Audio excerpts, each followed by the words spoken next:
March 17, 1953. Alcatraz Federal Penitentiary. Cell Block D. Tommy, the Hammer, Sullivan walked into the cafeteria at exactly 11:47 a.m. with one mission: destroy the most feared black man in America. He'd been paid $3,000 in commissary credit.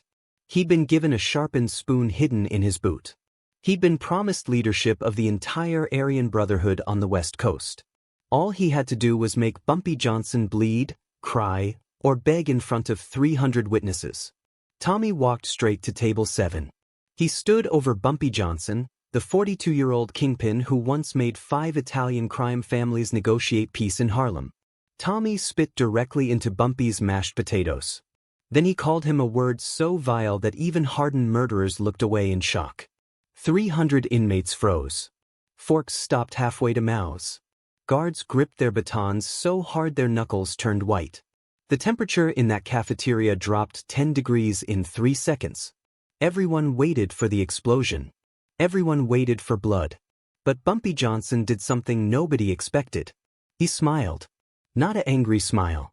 Not a threatening smile. A genuine, calm, knowing smile. Then he picked up his spoon, scooped up the contaminated food and ate it.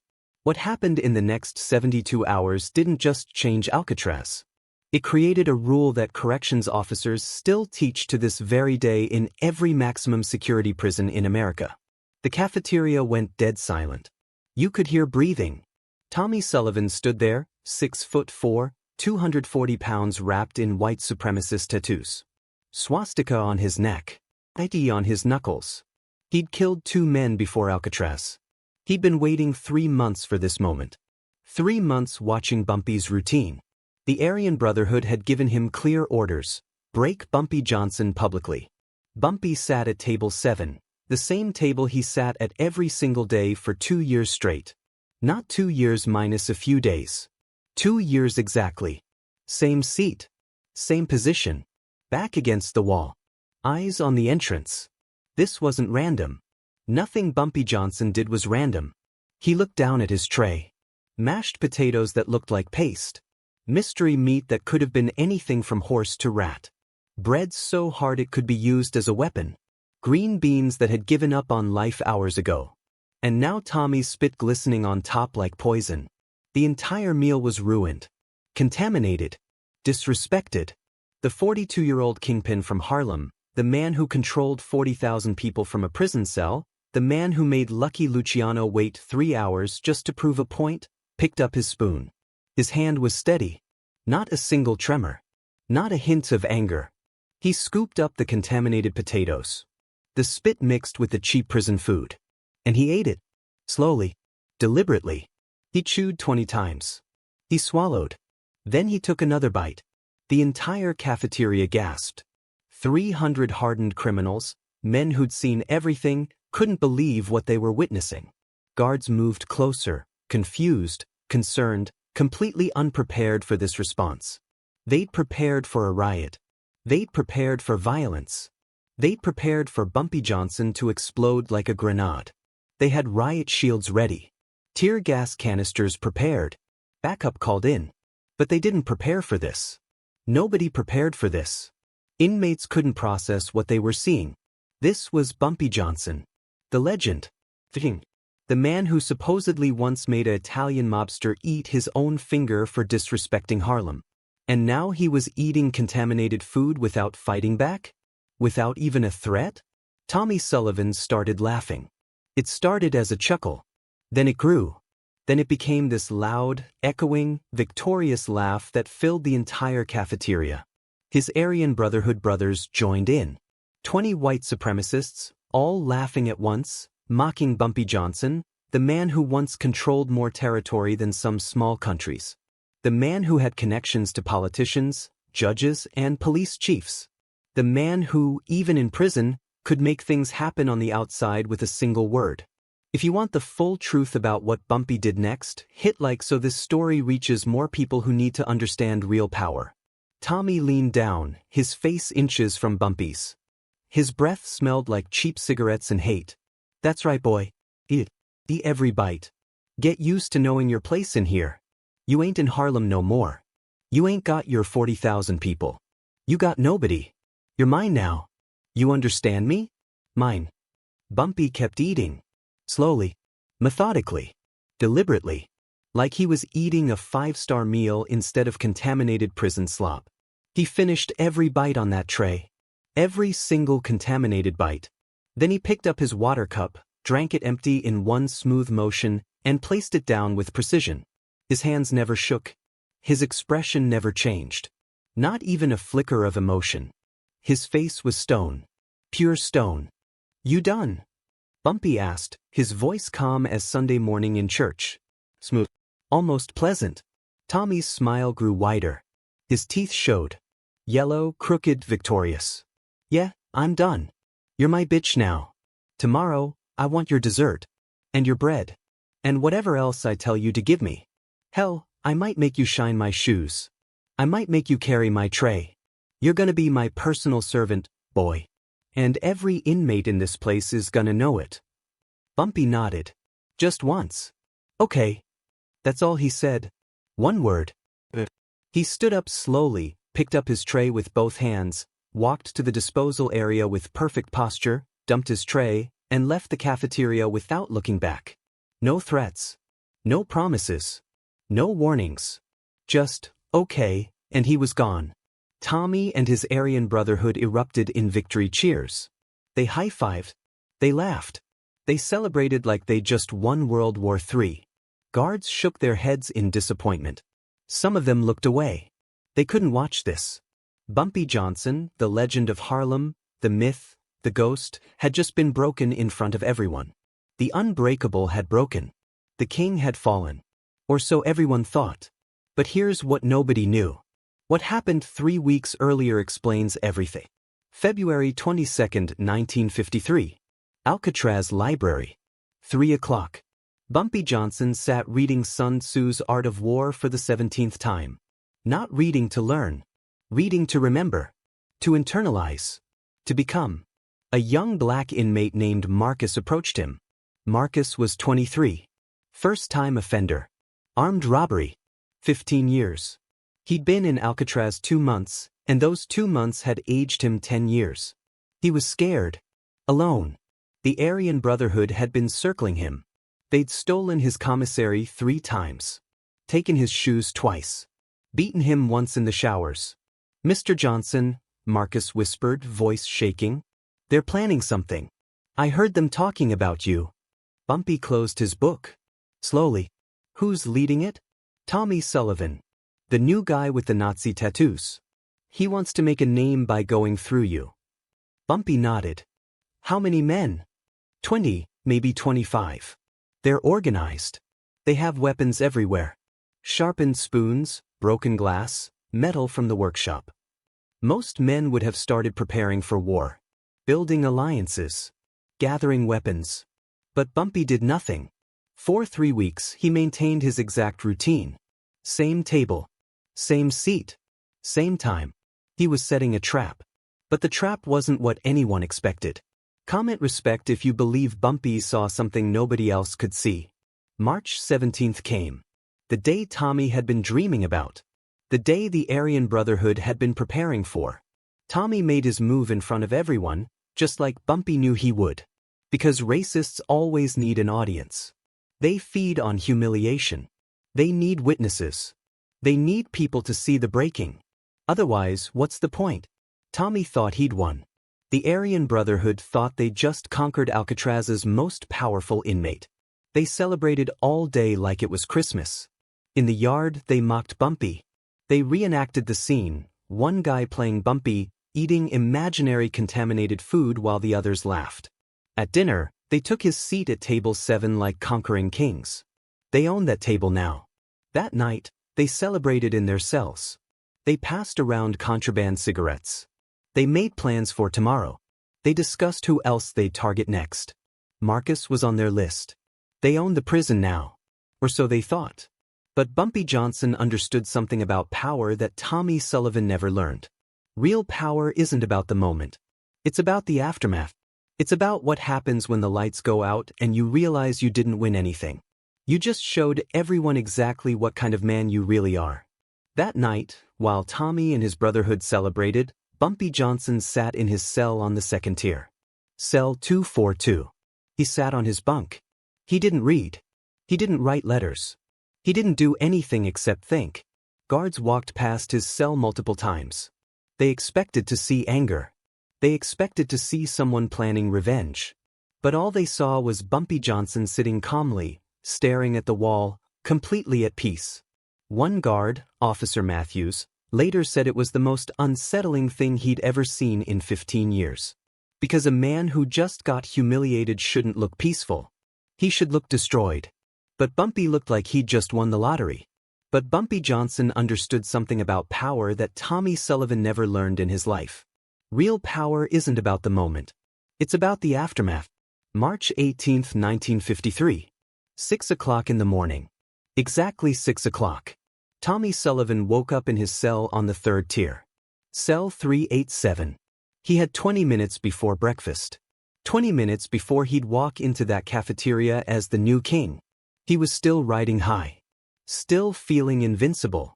He'd broken Bumpy Johnson in front of 300 witnesses. The morning lights came on. Harsh fluorescent lights. Tommy swung his legs off his bunk. His feet touched cold concrete. He stretched. He yawned. He started planning his day. And then he heard it. Footsteps. Dozens. Coordinated. Synchronized. Military precision. Coming from every direction. When Tommy looked through his cell bars, his face went white. 40 black inmates stood in formation outside his cell. Not random. In formation. Like soldiers. Not moving. Not talking. Just standing there. At the front stood Bumpy Johnson, his face calm, emotionless, peaceful. "Morning, Tommy," Bumpy said casually. "Beautiful morning, isn't it? I love mornings in Alcatraz. Everything's so quiet. So peaceful." Tommy gripped his cell bars. His hands were shaking. The Aryan Brotherhood cells were on the first tier. They couldn't see this. They couldn't help. Tommy was alone with 40 men staring at him in silence. Type yes if you want to hear what Bumpy said next. "See, Tommy, yesterday you made me eat my food after you spit in it," Bumpy continued, voice calm and educational. "You called me a word. You laughed at me in front of 300 people. You humiliated me. But let me explain something about power. Real power. I could have fought you yesterday. Could have grabbed that sharpened spoon in your boot. Yeah, I saw it, and shoved it through your throat. Could have had my people jump you. But that's not power, Tommy. That's just violence. Violence is easy. Any fool with a weapon can hurt somebody. Violence doesn't require intelligence or strategy or character. Just hate and opportunity." Bumpy gestured to the 40 men. They still hadn't moved. "Real power is this.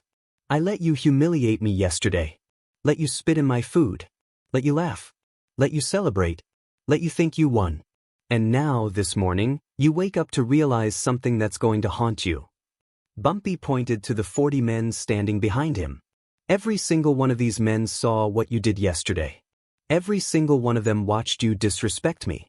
They watched you spit in my food. They watched me eat it. They watched me submit. They watched me walk away without fighting. They saw everything. And every single one of them is still here. Still loyal. Still mine. Still willing to stand with me at 6 o'clock in the morning when they could be sleeping. Still willing to risk solitary confinement for being out of their cells without permission. Still willing to face tear gas and riot shields if guards decide to intervene. You know what that means, Tommy? Do you understand what you're looking at?" Tommy couldn't speak. His mouth moved but no words came out. He understood now. He'd made a terrible miscalculation. He'd confused performance with power. He'd confused humiliation with dominance. He'd confused one moment with an entire lifetime of respect. "It means you can't break me," Bumpy said, his voice quiet but somehow louder than any scream. "You can spit in my food. You can call me names. You can laugh all you want. You can humiliate me in front of 300 people. You can make me eat contaminated food. You can take my seat.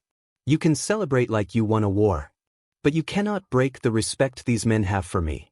Because respect isn't about one moment, Tommy. Respect isn't about who wins a confrontation in a cafeteria. Respect is built over years. Through actions. Through sacrifice. Through consistency. Through proving you're a man of your word every single day even when nobody's watching. Through helping people like Marcus when you don't have to. Through teaching men how to survive when you could just let them die. Through being the same person in victory and in defeat.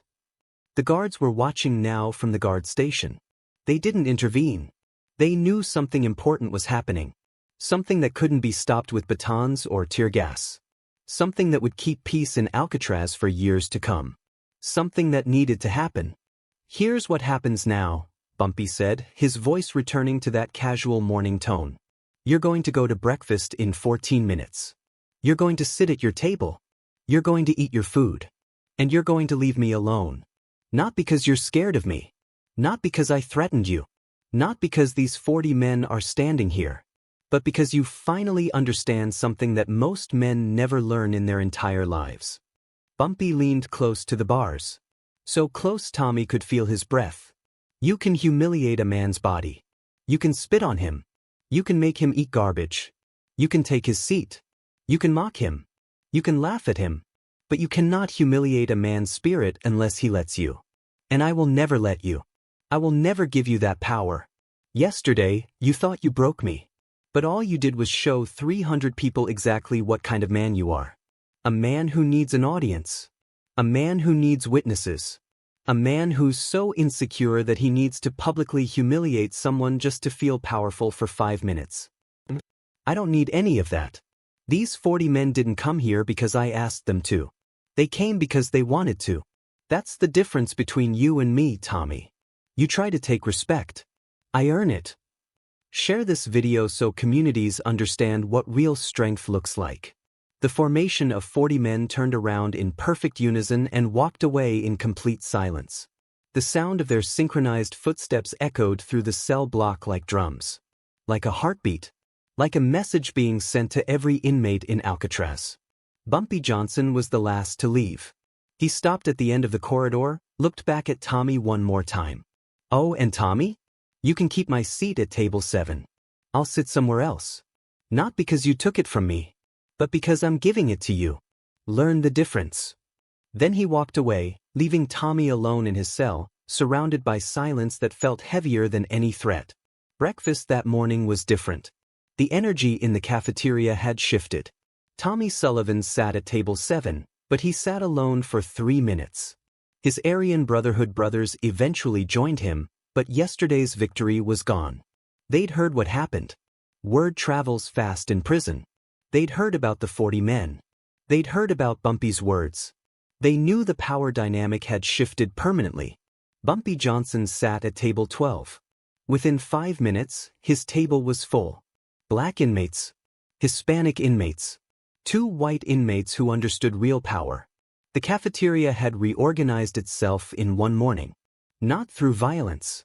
Through demonstration of character. What happened that morning became legendary in the federal prison system. Corrections officers wrote reports. Psychologists studied it.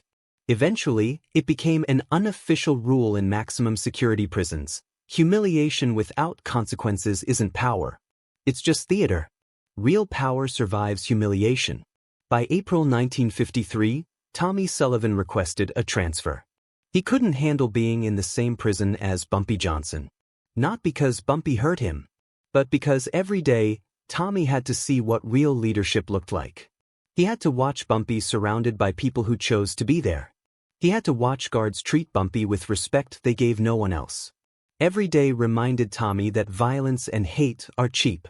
Anyone can hate, but respect is priceless. And Tommy would never have it. If this shocked you, comment legend below. Bumpy Johnson served the rest of his sentence at Alcatraz without another incident.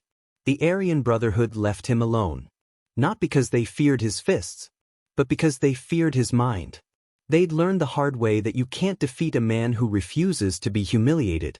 You can't break someone who understands that power comes from character, not from violence. The prison guards later admitted something to Bumpy. They'd been watching Tommy Sullivan for weeks. They knew he was planning something. They were ready to intervene. But when Bumpy ate that contaminated food without fighting back, they realized something. Bumpy was teaching the entire prison a lesson that no guard could teach. He was showing every inmate that dignity cannot be taken. It can only be surrendered. Marcus, the young inmate who warned Bumpy 3 weeks earlier, approached him in the yard 3 days after the incident. "Mr. Johnson," Marcus asked, "why didn't you fight him that day? Everyone would have understood. You could have hurt him bad and nobody would have blamed you." Bumpy looked at Marcus for a long moment. He was reading his Sun Tzu book. He closed it carefully.